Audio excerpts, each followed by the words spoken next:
I was born and raised in Switzerland, in Europe. I'm defining myself as a European by culture, Swiss by nationality, and a Muslim by religion. But still, very often when people talk to me, it's as if I am the them within us, which is very difficult even to put me within the us.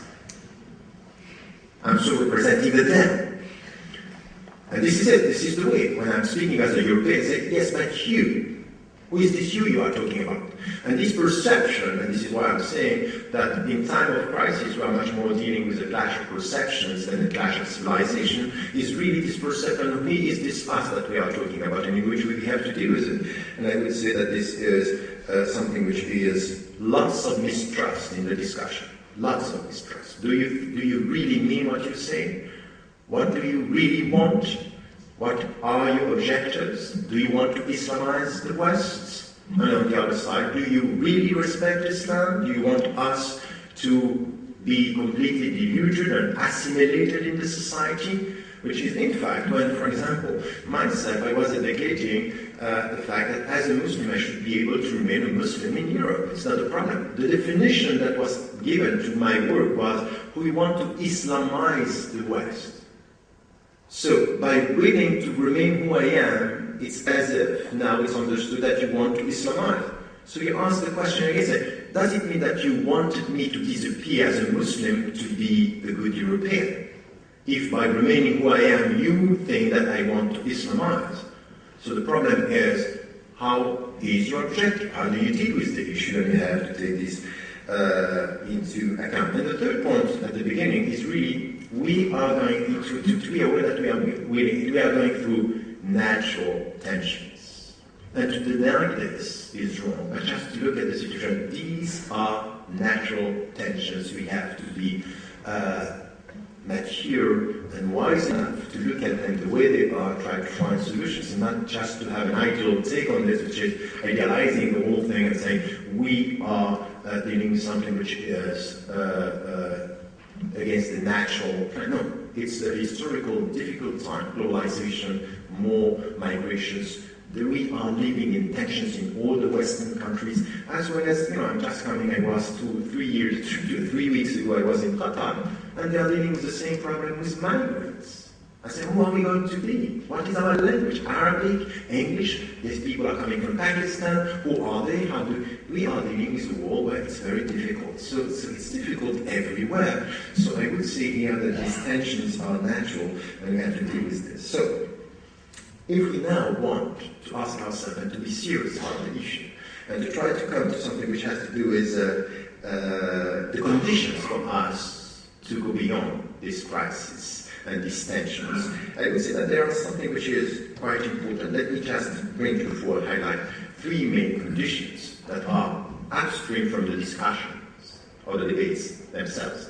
The first one is really for us to have a sense of, to reconcile ourselves with a sense of history. Not to look at the reality, that's it, we are dealing with a problem. No, there is something called history. It takes time. We are very much in a hurry. Sometimes we want things to happen, and we forget the way it was. I'm dealing today with things that were said to Polish people, Spanish people, Italian people, the way we are dealing with us today. We have common challenges that were the reality throughout the world when it comes to immigrants being in the country. You yourself, you are dealing with exactly the same problems with many other populations. And I would say that the sense of history is needed here because it helps us to get a sense of wisdom in the way we are assessing the reality of our history. The second thing, which with this wisdom, which is a sense of history, which is much more lacking in what we are teaching today in our schools and universities. I would say all the references, I'm not sure that all the people who are young will understand exactly what you are referring to, because, and it's myself, I was teaching French literature and philosophy, I'm dealing very often with students, they don't have a sense of history, this is lost, and when you lost history, sometimes you lost roots, and you lost this, density of the past, which is becoming, with your presence, something that is pushing you to have an emotional reaction sometimes to what is happening, or no reaction at all, because you also have the few things that are coming with the young generations that could be sometimes positive in this, that they are not nurturing a negative sense of history. But I would say that we have to nurture this. The second thing, which is to acknowledge as a condition, an upstream condition, is that still, with the sense of history, time is working. Why I'm saying this? Because today, if you look at the Muslim communities in the West, in the United States of America, as well as in Europe, in Canada, I can tell you that very often the people are not aware of this. What was said by the Muslim 30 years ago is not what they are saying now. Time is working, and it's working really deep. That this is what I call the silent revolution within. I'm dealing with people that are not aware of this. They're just looking at the problems now. The new immigrants, a Turkish man or a Moroccan woman who came just, and we have a problem, and out of this we create controversy. Not understanding that there is a very deep movement here, which has to do with history. Time is working, and we have to acknowledge this, and we have to assess this. What was said 30 years ago, and what is said now.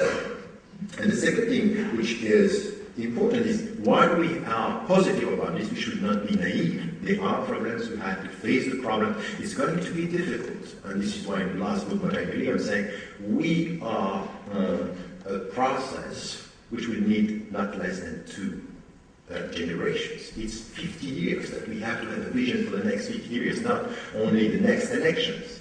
And this is why the political timing has nothing to do with the timing when we speak about this new we, and you can win the election based on us versus them. And if you want to build a new we, you have to have a vision for the future beyond generations, and and this is our responsibility as citizens. We have to decide. At one point we have to decide, are we in only on the political timing, or are we here with a vision for the future? And I would say that we have to change our understanding. And the last thing which is quite important here, which is for all of us, and you will understand this through what was the question that was asked or are raising always when it comes to Muslims, for example, in the West. But there is something that we should nurture and have in common. Is when we speak about this new and when we speak about our future, it's something which is important for me, for the mindset, and you will see why I'm saying this.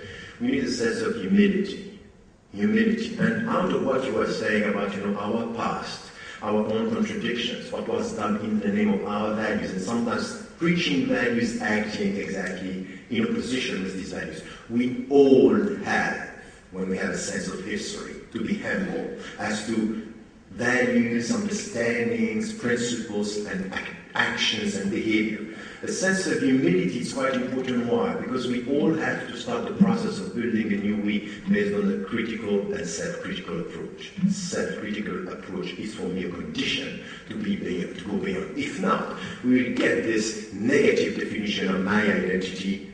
I'm the right, you are the wrong, or I'm based on these principles without the critical thinking on the processes that help to build this identity. So our mistakes, our history is quite important. So humility is important. And with this humility, a sense of consistency. But what I'm saying today in our European and Western countries, the most dangerous thing is not the Muslim presence. It's the fear that this presence is producing, is nurturing, pushing the Western countries to act against the very essence of their values. To be, for example, able to say, like in the United States of America, as we are facing terrorist torture, should be understood. As we are facing these Muslims and these immigrants, the way they are treated on our borders is just insane, unacceptable. But we are justified to do so because they are threatening the very essence of our societies. So the most important dangers for all of us is to be now able to say things against our values in the name of the protection of our values. This is exactly what the Populist Party was saying. I was facing my first party, the Swiss Party, the Swiss People Party, telling me, because you are, as Muslims, you are threatening the very essence of the Swiss culture, now we want to ban the minarets. And I said, look, you were telling me that I wanted to change the law. I'm telling you, no, I'm within the law and you're outside. So, in order to be within the law, we changed the constitution. And it worked. The referendum was, we changed the Swiss law to make the minarets wrong and illegal. And then you